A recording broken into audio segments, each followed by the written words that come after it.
개혁신학의 관점에서 본 WEA와 교류, 어떻게 할 것인가라는 주제로 WEA 공청회가 개최된 바 있습니다.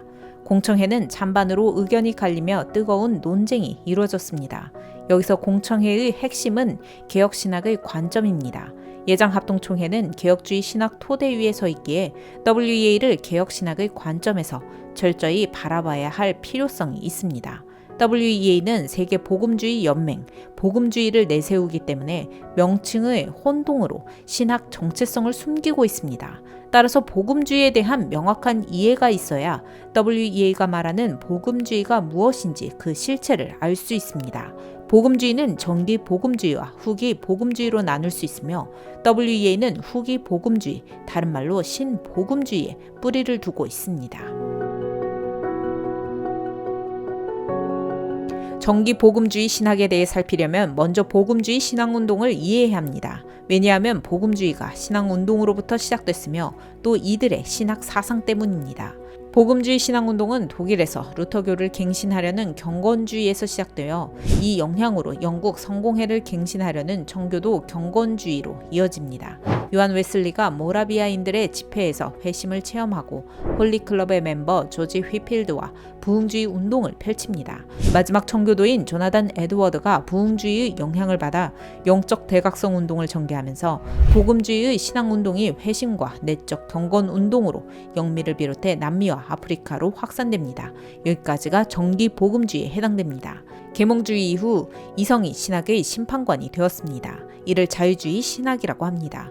이 자유주의 신학이 영미까지 영향을 미쳐 정통 신학들을 하나하나 짓밟기 시작했습니다. 이런 상황에서 교파를 망라해 신앙의 근본이 무엇인지를 묻고 지키려는 움직임이 일어났습니다. 그 중심에 구 프린스턴의 아치볼드 알렉산더, 찰스 하치, 비비 워필드, 그레샴 메이천, 코넬리우스 반틸 등이 정통 개혁주의 신학의 수호자로서 역할을 감당했습니다. 1929년 메이천과 그의 동료들은 좌경화된 프린스턴 신학교를 떠나 필라델피아에 웨스트민스터 신학교를 세웠고 미국 장로교단에서 면직된 후 1936년 동료들과 함께 정통 장로교회를 설립해 자유주의의 거센 도전에 굴하지 않고 정통 개혁주의 신학을 지켜냈습니다. 예장합동 교단이 물려받은 신학은 자유주의 신학에 대항하는 알렉산더, 찰스 하치, A.A. 하치, 비비 워필드, 메이천, 반틸, 벌코프, 박형룡, 박윤선으로 이어지는 칼빈주의 정통 개혁 신학입니다. 이성을 중심으로 한 철학사상과 과학주의가 하나님의 자리를 대신하는 것 때문에 칼 맥킨타이어가 중심이 되어 반이성, 반과학, 반문화를 표방하는 급진적 근본주의가 발생하게 됐습니다. 하지만 급진적 근본주의 운동은 정통 개혁주의 신학자들에게도 환영을 받지 못했습니다. 이런 상황에서 자유주의와 급진적 근본주의 양극단을 모두 비판하며 새로운 신학적 모색을 하려는 움직임이 일어났습니다. 그 시작은 회중교회 목사인 해럴드 오켄가가 뉴 잉글랜드 협회를 설립하면서입니다. 이 협회로부터 전국 복음주의 협회가 창설되고 오켄가는 자신들이 주창하는 신학 운동을 신복음주의라고 했습니다.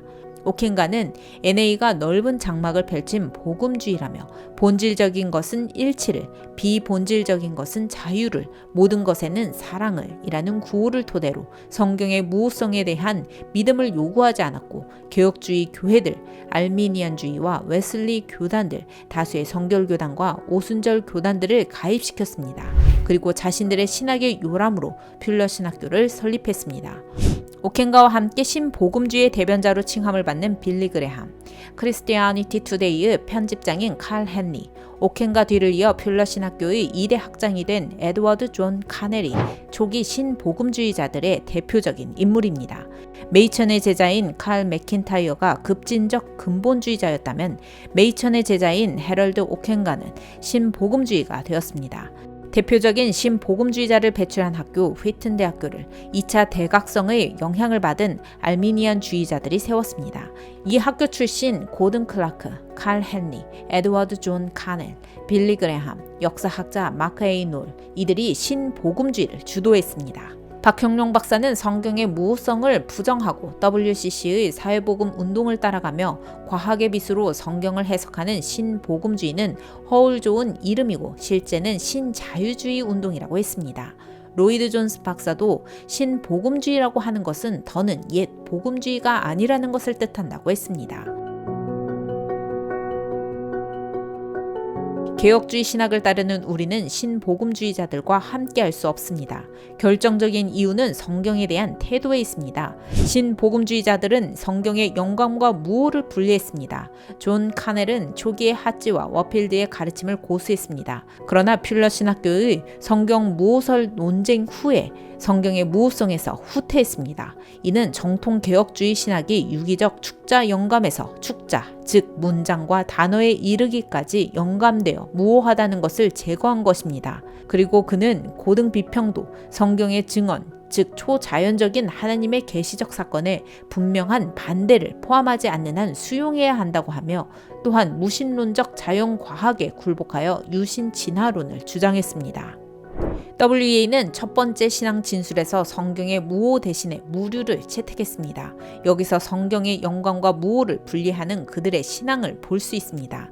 성경이 모든 하나님의 지식의 원천일 뿐 아니라 모든 신 지식의 발음과 거짓 여부를 판단하고 결정하는 시금석이며 재판관이라는 것을 고백하는 정통 개혁주의자들에게 성경 무류의 입장은 용납할 수 없는 신학인 것입니다.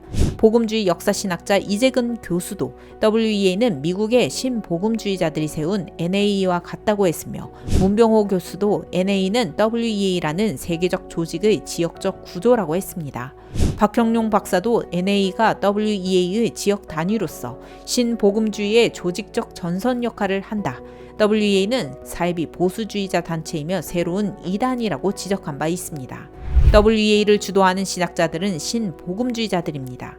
WEA 교류 및 가입을 찬성하는 자들은 끊임없이 WEA의 신앙 진술이 복음주의와 다름이 없다고 강조하지만 신복음주의는 변질된 복음주의입니다. WEA와 교류를 반대하는 것은 신복음주의 신학이기 때문이라는 것을 기억해야 합니다.